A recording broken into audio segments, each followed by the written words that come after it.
Hello everyone, welcome to IFS. And आज हमारे साथ एक यूपी के लाला जुड़ चुके हैं जिन्होंने एक ही प्रिपरेशन के साथ 4 एग्ज़ाम लगातार क्वालिफाई कर ली है। एंड कैसे इन्होंने क्वालिफाई किया है, क्या जादू इन्होंने लगाया है लाइफ साइंस का, जिससे एक ही अटेम्प्ट में, एवरी अटेम्प्ट में, अपने एक एक अटेम्प्ट में उन्होंने 4 एग्ज़ाम क्वालिफाई की है। अभी कौन सी 4 एग्ज़ाम है? आईआईटी जैम, गेट एक्सेल, स्वेट पीजी, गैट बी। ये चारों एग्ज़ाम इन्होंने बहुत अच्छे तरीके से क्वालिफाई किया है। एंड स्पेशली एक एक बात है कि इन्होंने यूट्यूब से ही पूरा पढ़ा है। जो भी हम मैराथन सीरीज लाते हैं, वन शॉट वीडियो लाते हैं, एग्जाम मैपिंग लाती है, इतना सीरियसली इन्होंने करा है कि चारों के चारों एग्जाम इनके क्लियर हो चुके हैं। So we can say that कि चारों खाने चित कर दिया है इन्होंने अपने लाइफ साइंस के जो भी एमएससी एंट्रेंस के एग्जाम है उन। तो बहुत सारी बातें इनसे कर लेंगे, बहुत अच्छी अच्छी बातें, प्यारी प्यारी बातें, बिकॉज यूपी से है, गोरखपुर से है। मीठी बातें इनसे कर लेंगे थोड़ी। एंड ये सब करने से पहले थोड़ा इनको जान लेते हैं। एक छोटा सा परिचय हम आपसे चाहते हैं, तो अपना परिचय दीजिए। सर, मेरा नाम अविनाश द्विवेदी है और मैं गोरखपुर से हूँ। और जो मेरी जो शिक्षा है, जो मैं बीएससी ज़ूलॉजी का स्टूडेंट हूँ, हिंदू कॉलेज, दिल्ली यूनिवर्सिटी का। और वहीं मैं दिल्ली में रह कर के मैंने तैयारी की थी और ऑनलाइन मोड में यूट्यूब से आईएफएस के थ्रू वन शॉट वीडियोज़ मेरे लिए बहुत हेल्पफुल रहे। वो कॉलेज का नाम ही आपने ले लिया तो अभी कुछ पूछने की बात ही नहीं है। Legendary college, Hindu college from Delhi university. Great. Yes. And कैसा माहौल है? बीएससी की बात करते हैं ना, बीएससी में कैसा माहौल है बीएससी का कॉलेज में? सर, अगर मैं अपने कॉलेज की बात करूँ, हिंदू कॉलेज की, तो सर मेरा एक्सपीरियंस हिंदू कॉलेज में one of the best experience रहा है अब तक का। क्योंकि सर कॉलेज सिर्फ एक स्टडी पर्पस के लिए नहीं, वो एक हॉलिस्टिक डेवलपमेंट आपका कराता है, whether it is of society. अगर आप सोसाइटी की बात करें, चाहे वहाँ के आप एकेडमिक्स की बात करें, चाहे आप एक्सपोजर की बात करें, तो वहाँ आपको डाइवर्सिफाइड डाइवर्सिटी बहुत ज़्यादा देखने को मिलती है। हर एग्ज़ाम के लोग तैयारी करते हैं, कोई एक्टर बनना चाहता है, कोई सिंगर बनना चाहता है, किसी के पास कोई नॉलेज है, किसी के पास कोई नॉलेज है, आप उन सब के बीच में हैं। आप अपने आप को चारों तरफ से घिरा हुआ पाते हैं। टैलेंट का तो जंगल है, वी कैन बिल्कुल सर, से। बिल्कुल, बिल्कुल, बहुत बिल्कुल बहुत सर। बढ़िया लगा ये, मतलब वो लाइफ साइंस के साथ लाइफ भी आपको सिखाता है। डी यूनिवर्सिटी का परिसर जो है, बिल्कुल, आपकी एक पर्सनालिटी बिल्कुल बनाता है। सर, बिल्कुल, एंड वो आपके बिल्कुल सर, बोलने में, आपके बर्ताव में वो नज़र आता है कि नहीं, यही अच्छी जगह से पढ़े हैं। तो बिल्कुल। क्यों आपको लगा कि इतने सारे एग्जाम्स को टारगेट करें? मतलब एक मेजर एम क्या था आपका, लॉन्ग टर्म एम अगर हम पूछे तो? सर, मेरा मेरा सर मेजर एम था यही मास्टर्स करने का, फिलहाल तो। और क्योंकि बायोलॉजी पहले से काफ़ी अच्छी लगती थी, सीयूईटी यूजी में भी मेरा बायोलॉजी में 100% स्कोर था। वाह, ग्रेट। और वहाँ वहाँ से यही था कि आगे चल के मास्टर्स में रिसर्च करनी है। और काफ़ी सीनियर्स हैं जिनने उनने मुझे इसके बारे में बताया कि क्या क्या अपॉर्चुनिटीज़ हैं, क्या नहीं है। जब मैं यहाँ से आया था तो उतना मुझे बारे में नहीं पता था कि क्या स्कोप है, क्या डायमेंशंस हैं। लेकिन ये हिंदू कॉलेज की ही महिमा है, जिसको मैं महिमा ही बोलूँगा इसको, कि जिन्होंने मुझे बहुत चीज़ सिखाई, बहुत चीज़ एग्जैक्टली, सिखाई। राइट। एंड मास्टर्स तो आपने आपने सोचा कि मास्टर्स करना है, बट कुछ पर्टिकुलर सब्जेक्ट सोचे होंगे आपने वहाँ से करना है, बिकॉज आपकी इतनी चार चार एग्जाम आपने दिए हैं, तो यू हैव मल्टीपल ऑप्शंस। तो कौन सा मास्टर्स आप करना चाहोगे, का कौन से सब्जेक्ट से? सर, अगर मैं अपने रैंक और कैटेगरी से बात करूँ, तो जो मुझे कॉलेजेस अलॉट हो सकते हैं, पहला कॉलेज हो सकता है वो आईआईटी धारवाड़ हो सकता है मॉलिक्यूलर मेडिसिन में। दूसरा हो सकता है एनआईटी रूरकेला, उससे लाइफ साइंसेज में। और तीसरा हो सकता है सर जेएनयू लाइफ साइंसेज में। थोड़ा सा मेरा मन इंक्लाइंड है लाइफ साइंसेज की तरफ, क्योंकि वो काफ़ी बड़ी डोमेन है। अगर एग्जैक्टली। मैंने अपने प्रोफेसर से बात की है, तो या तो जेएनयू की लाइफ साइंसेज या तो एनआईटी रूरकेला की लाइफ साइंसेज की तरफ मैं काफ़ी इंक्लाइंड हूँ। तो जेएनयू के लिए अगर आप चाह रहे हो तो आपको सीएट पीजी का कोर्स नहीं लगेगा ना सर? नहीं, आपको डीयू में नहीं लगेगा सीएट पीजी का कोर्स। जी, जी, जी, जी। राइट, क्योंकि जेएनयू में भी आपका एडमिशन सीएट पीजी के कोर्स से ही होगा।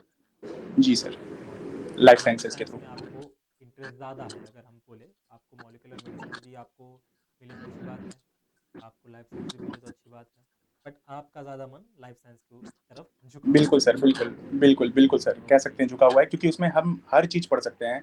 मतलब एग्जैक्टली। एक फ़ील आ सकता है। मैं लाइफ साइंसेज़ से थोड़ा ज़्यादा कनेक्ट कर सकता हूँ, क्योंकि उसमें ज़ूलॉजी की भी फ़ील्ड है, आप एनिमल किंगडम भी थोड़ा-सा पढ़ते हैं, आप बॉटनी भी पढ़ते हैं थोड़ी-थोड़ी, तो वही हर जो चीज़ का आपने उसमें हिंदू मिक्सचर कॉलेज है। में सीखा डाइवर्सिटी, वही आपको लाइफ हाँ, साइंस में लाइफ शायद मिल साइंसेज़ जाए। में बिल्कुल सर, बिल्कुल, बिल्कुल, बिल्कुल। ग्रेट। एंड आईएफएस के बारे में कैसे पता चला आपको? सर, मुझे आईएफएस के बारे में मेरे सीनियर हैं यहीं हिंदू कॉलेज में, अक्षय अक्षय सर से पता चला। और उसके बाद से मैंने फॉलो करना आईएफएस को शुरू किया। उनके वो जेसी चौधरी शायद सर हैं यार, मैं तो उनको सच में अपना केसी बहुत सर, बड़ा इंस्पिरेशन हूँ। केसी सर। मतलब केसी सर मतलब मेरे लिए वो इंस्पिरेशन है। जब मैंने आईएफएस की बुक मंगाई और उनके बारे में पढ़ा कि मतलब इतनी बार गेट में ऑल इंडिया रैंक 1 लेकर के आए, प्रोफेसरशिप छोड़ करके इतना बड़ा एक इंस्टीट्यूट तैयार किया, और मतलब वो भी एक, आप बोल सकते हैं ना कि एक डाइवर्सिटी का वो भी बहुत बड़ा एग्जाम्पल है एग्जैक्टली। कि इतना मतलब बहुत बड़े एंटरप्रेन्योर हैं। आईएफएस का पूरा फाउंडेशन उन्होंने, उनकी पूरी नींव रख दी। और उनका जब मैंने पढ़ा कि इतनी ज़्यादा बार उन्होंने जेआरएफ में ऑल इंडिया रैंक 1 लाई है, तब तो मैं बोला कि भाई नमन है सर आपको, नमन है आपको। अगर मेरी बात सच में हुआ तो मैं उनसे ज़रूर मिलना चाहूँगा और बस उनके सामने नतमस्तक होना चाहता हूँ। ग्रेट पर्सनैलिटी है ना वो। बिल्कुल सर। बायोलॉजी से ज़्यादा वर्सटाइल है। पहले उन्होंने बिल्कुल सर। पहले प्रोफेसर थे, प्रोफेसर के साथ साथ वो सीएसआर का ही कोचिंग करते थे, फिर कुछ टाइम बाद प्रोफेसरशिप छोड़ दी जी एंड सर। फिर फुल टाइम इसमें लग गए। तो इट इज़ ऑल्सो बिल्कुल one of sir. The inspiration. हम सब के लिए है, आपके साथ हमारे भी इंस्पिरेशन है। एंड बिल्कुल सर। जब आप प्रिपरेशन कर रहे थे एग्ज़ाम का, तो आपका बेस नॉलेज तो क्लियर था सब। जी बिकॉज जी। ये सारे लाइफ साइंस के एग्ज़ाम हैं, कंसेप्ट तो सबके सेम होते हैं, बट जब बिल्कुल एग्ज़ाम बिल्कुल चेंज सर। होते हैं तो पूछने का तरीका चेंज होता है। बिल्कुल तो बिल्कुल। वो क्वेश्चन प्रैक्टिस हर एक एग्ज़ाम की आपने कैसे की, पर्टिकुलरली गैट बी की कैसे किया? सर अगर मैं गेट बी की बात करूं तो ऑलरेडी मैंने आईआईटी जैम के पीवाईक्यूज लगाए हुए थे। हम्म। और जब मैं गेट का जब मैं पीवाईक्यूज लगा रहा था तो गेट के पीवाईक्यूज मतलब काफ़ी अच्छे, मुझे काफ़ी अच्छे लेवल के लगते हैं, क्योंकि वो एक पीएचडी लेवल एंट्रेंस एग्जाम हो जाती है। तो वहाँ से मुझे मतलब थिंकिंग, क्रिटिकल थिंकिंग की जो नॉलेज है वो बहुत अच्छी लगी। और फिर से वही मैंने सीयूईटी पीजी भी दे रखा था, वहाँ से पीवाईक्यू की प्रैक्टिस की हुई थी। आईआईटी जैम में भी पीवाईक्यू की प्रैक्टिस की हुई थी और गेट बी में भी आकर के मैं पीवाईक्यू की प्रैक्टिस ही किया। तो मेरा जो पूरा मॉडल था वो अगर मैं बात करूँ तो वन शॉट वीडियोज़ में देखता था। हम्म। कोई अगर एक पर्टिकुलर चैप्टर है, अगर लेट्स से अगर मैं जेनेटिक्स, मेंडेलियन जेनेटिक्स की बात करता हूँ, तो मैं वन शॉट वीडियोज़ देखी। वन शॉट वीडियोज़ के बाद से पीवाईक्यूज़ किस तरफ इंक्लाइंड है ज़्यादा, वो देख लिए। और फिर से पीवाईक्यूज़ रिलेटेड क्वेश्चंस लगा लिए, और आईएफएस के कुछ क्वेश्चंस जो मुझे दिखते थे मैं उनको सॉल्व कर लेता था। बुक भी मैंने सारे की मंगा ली थी। आईएफएस की एक टॉपिक वाइज आती है बुक, हाँ, जिसमें सारे क्वेश्चंस टॉपिक वाइज रहते हैं। सॉर्टेड तो होते हैं सब, राइट। बिल्कुल बिल्कुल, तो सर वो बहुत बहुत प्यारी बुक है, वो सच में बहुत प्यारी बुक है वो। मतलब बस आपने क्वेश्चन प्रैक्टिस पे ध्यान दिया बिकॉज आपका कंसेप्ट ऑलरेडी क्लियर था, वो सोचने का मैक्सिमम सर, तरीका भी आपका मैक्सिमम। बन चुका था। सर बात ये भी थी कि कह सकते हैं इसको मजबूरी भी थी, क्योंकि जो मैंने अपनी तैयारी थी, जो प्रिपरेशन थी, वो मेरा क्रोनोबायोलॉजी का पेपर था 1 जनवरी को। तो उसके बाद से मैंने प्रिपरेशन शुरू की। वो 1 महीने का टेन्योर था मेरे पास हम्म। प्रिपरेशन करके आईआईटी जैम देने का। तो जो भी तैयारी हुई सिर्फ आईएफएस से हुई। अगर आईएफएस का चैनल नहीं होता तो पता नहीं हम क्या ही कर रहे होते, सिलेबस भी नहीं कंप्लीट हो पाता। क्योंकि बिल्कुल सर एक मोटिवेशन आ जाता है अगर आप सिलेबस कंप्लीट करते हुए चलते हैं और क्वेश्चन लगाते हुए चलते हैं, आपको दिखता है कि एक क्वेश्चन आपके कॉन्फिडेंस बन आ रहे जाता हैं। है, इनबिल्ट कॉन्फिडेंस आ जाता है कि मैं बिल्कुल कर सर, लूंगा। बिल्कुल। बिल्कुल, नहीं तो मेरा तो प्रोग्राम यही था कि सर कि एनईपी है, 4 ईयर का प्रोग्राम है, वहीं से अभी 1 साल है, अभी और बचा हुआ है, अगले साल देखेंगे। तो जो भी हुआ है बस वो वन शॉट वीडियोस की वजह से हुआ है और एक कॉन्फिडेंस आया है, क्योंकि बहुत काफ़ी बढ़िया। वास्ट सिलेबस है सर। एग्जैक्टली। चलो थोड़ा एग्जाम के बारे में बात कर लेते हैं। 3 घंटे जी होता सर। है ए एंड बी सेक्शन। सबसे पहले किसको चुना आपने एंड क्यों? सर गेट बी में अगर मैं बात करूँ तो सीधे सेक्शन बी को चुना, क्योंकि शायद गेट बी में 180 मार्क्स का सेक्शन बी होता है। तो मुझे लगा कि अगर मैं 180 मार्क्स में से अगर ज़्यादा परफॉर्म कर लूँगा तो काफ़ी सिलेक्शन, काफ़ी मतलब कि मैं, मेरी कोशिश ये थी कि फिलहाल 180 में से 180 क्वेश्चंस को हिट करना है मुझे। 60 लेकिन हाँ क्वेश्चंस को वहाँ पे, आपने करना था बी में। हाँ मतलब 180 मार्क्स को हिट करना है, 60 क्वेश्चंस मुझे सही करने हैं कैसे भी करके। मैंने एक आईएफएस का वो भी दिया था, टेस्ट सीरीज। मॉक टेस्ट भी दिया था, मॉक टेस्ट भी दिया था। हाँ। टेस्ट सीरीज मॉक टेस्ट दिया था, उसमें कुछ मेरे 188 के आसपास का एक स्कोर था। तो मैं वहाँ से ये सीख गया था कि हाँ सेक्शन बी को ही हिट करना है, क्योंकि ज़्यादा वेटेज वो करता है, तो इसलिए मैं वहाँ पे ज़्यादा टाइम कंज्यूम कर सकता हूँ। फिर उसके तो बाद ए पे सेक्शन, गए आप। जी सर, तो उसके ए बाद का में कैसा पे गया। प्रिपरेशन आपने किया, क्योंकि उसमें मैथ्स भी होता है, फिजिक्स भी होता है, केमिस्ट्री भी होता है। जी सर, फिजिक्स और केमिस्ट्री तो मैंने जो तैयारी की थी थोड़ी बहुत जब नीट में, तो तो फिजिक्स और उसको केमिस्ट्री तो इजी, मेरा हाँ, काफ़ी, 10+2 लेवल का ही काफ़ी, होता है। हाँ वो काफ़ी एकदम मतलब बेसिक्स ही हैं। और मैथ्स की अगर मैं बात करूँ तो आईआईटी जैम में मैंने मैथ्स की तैयारी की हुई थी। वो भी आईएफएससी के एक टीचर थे जो मैथ्स पढ़ाते हैं, तो उन्हीं का वन शॉट वीडियो सब देख देख करके तैयारी की। सेट्स, परमुटेशन, कॉम्बिनेशन, सब चीज़ मतलब कि हर चीज़ वहीं से निकला सर। मतलब पूरा आईएफएस से ही पढ़ा है आपने, ऑफलाइन में कह भी सकते हैं सर, ऑनलाइन उसके में वन भी शॉट वीडियो रिसेंटली से।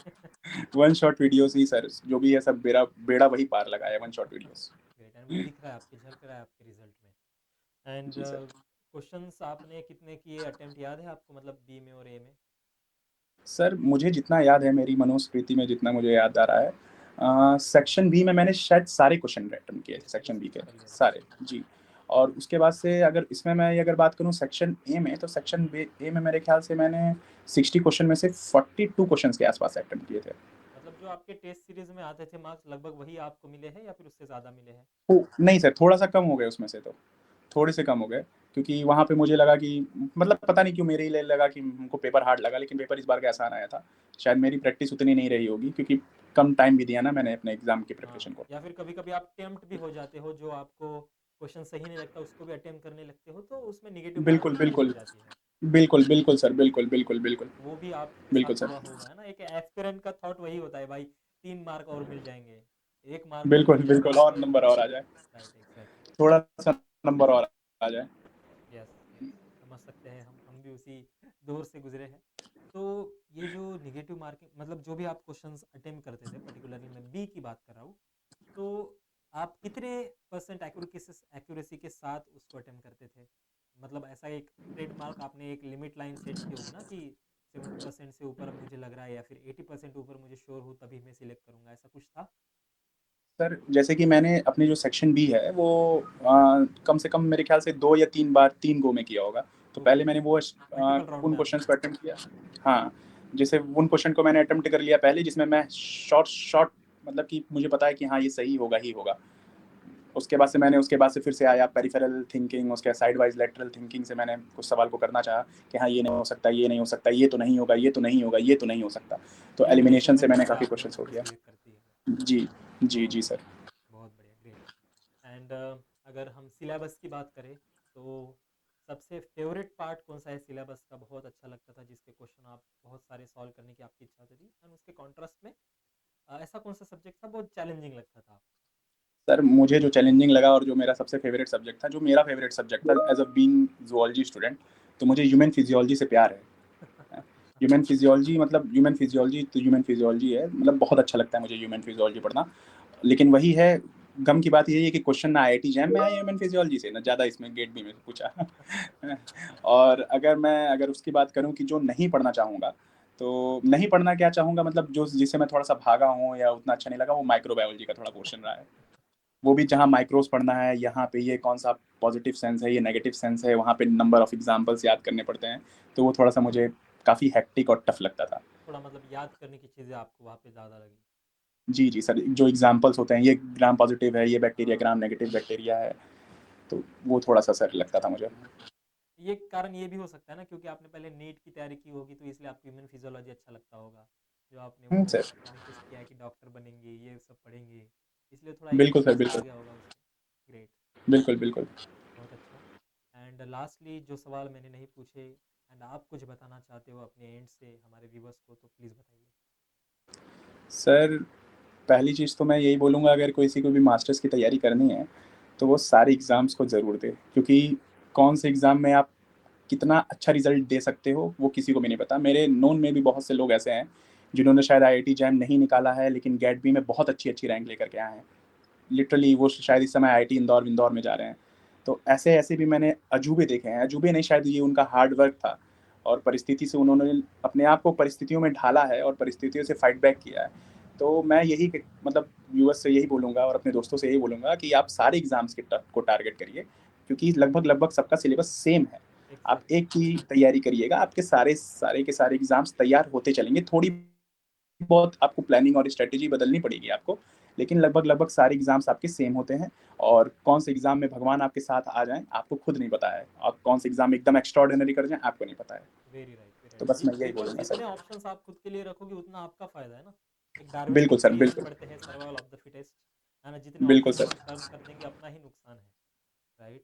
तो बिल्कुल सर, थोड़ा बिल्कुल। 1-2 शर्ट कम ले लेना, 1-2 चीज़ें बाहर की कम खा लेना, बट उन एग्ज़ाम को फ़िल कर लेना जी, जो आपको चाहिए। 4 बिल्कुल, ही तो एग्ज़ाम होती है ना, एक एक्स्ट्रा और एक पकड़ बिल लो, टीफर पकड़ लो, टाइफर पकड़ लो, और कौन-सी होती है मास्टर्स के लिए? ये 4 ही तो एग्ज़ाम्स होते बिल्कुल, हैं। तो ये 4 एग्ज़ाम बिल्कुल हमारी सर, लाइफ़ बिल्कुल। डिसाइड कर सकती है। बहुत अच्छे पॉइंट कहा है आपने। एंड बहुत अच्छा बिल्कुल लगा सर। आपसे बात करके। All the very best for your bright bright bright future. And जो थैंक चीज़ें यू आपने सर। फेस की है, स्ट्रगल की है अपने प्रिपरेशन के दौरान, ये आपके जूनियर ना करें। जैसे आपके सीनियर ने आपको बताया है, तो आप भी, आपका भी एक मॉरल रिस्पॉन्सिबिलिटी बनती है कि आपके जूनियर्स को समझाए कि क्या बिल्कुल। करियर आप सेट कर सकते हो, कैसे किसी भी एग्ज़ाम को टारगेट करना है, मल्टीपल एग्ज़ाम्स को कैसे देना है। ये आपके पास टैलेंट है, ज्ञान है, तो ये आपको बाँटना चाहिए, राइट? एंड आई विश आप बिल्कुल ऐसा सर। करोगे एंड मुझे लग रहा है कि आप हेल्पफुल इंसान हो। And all the very best. बहुत अच्छा लगा आपसे बात। ठीक है? Thank you thank you sir, for your thank you time. Sir. बहुत-बहुत आभार सर, थैंक यू।